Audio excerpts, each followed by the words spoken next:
লাইনে তো আমরা অনেকক্ষণ যাবত আছি। আম, এই যুদ্ধ পরিস্থিতিতে বাংলাদেশে তেলের কোনো সংকট নেই।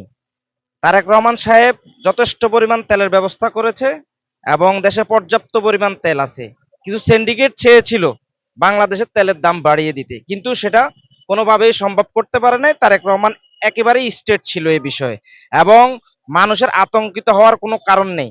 বাংলাদেশে পর্যাপ্ত পরিমাণ তেল আছে এবং সাধারণ মানুষ তেল পাবে। এখন যুদ্ধের পরিস্থিতিতে মানুষ আতঙ্কে পড়ে গিয়েছে। আতঙ্কে পড়ে মানুষ হচ্ছে হলো তেলের জন্য ভিড় করতেছে। এটা এক ধরনের সংকট তৈরি করতেছি আমরা নিজেরাই। এই সংকট থেকে উদ্ধার হওয়ার একমাত্র উপায় হচ্ছে হলো আমরা দ্বিধাগ্রস্ত না হয়ে আহ, আগে যে সিস্টেমটা ছিল সেই সিস্টেমটাকে ফলো করে আগের মতোই তেল নেওয়ার যে সিস্টেমটা সেটা আমরা ফলো করি, তাহলে দেশে এই পরিস্থিতিতে আর হবে না। হ্যাঁ, সরকার সর্বোচ্চ যেই আপনার যে পদক্ষেপগুলো নেওয়ার সেগুলো সম্পূর্ণভাবে নিচ্ছে, এবং সরকার সর্বোচ্চ স্টেট এ বিষয়ে টোটালি কোনো ভুল যদি কোনো কোম্পানি বা কোনো প্রতিষ্ঠান করে তার বিষয়ে, তার লাইসেন্সের বিষয়ে সর্বোচ্চ যেটা পদক্ষেপ আইনি সেটা নিবে।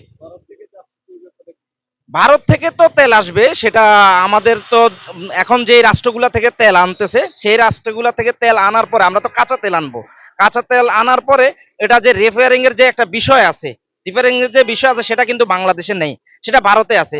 সো আমরা যদি তেল ভারত থেকে না আসে, আমাদের কাছে সেকেন্ড কোনো অপশন নাই, আমরা বাধ্য তার ভারত থেকে তেল আনতে। যদি কোনো মপকারী বা কোনো সিন্ডিকেট বা কোনো বিরোধী দলীয় লোক যদি কোনো কথা বলে, কে আমি সবাইকে বলবো, বাংলাদেশের 18 কোটি জনগণকে বলবো, এই বিষয়ে আপনারা কান দিবেন না। এটা সম্পূর্ণ ভুয়া, ভিত্তিহীন, দেশকে একটা অস্থিতিশীল পরিস্থিতিতে ফালানোর জন্য কিছু মপকারী এই ধরনের গুজবগুলো ছড়াচ্ছে।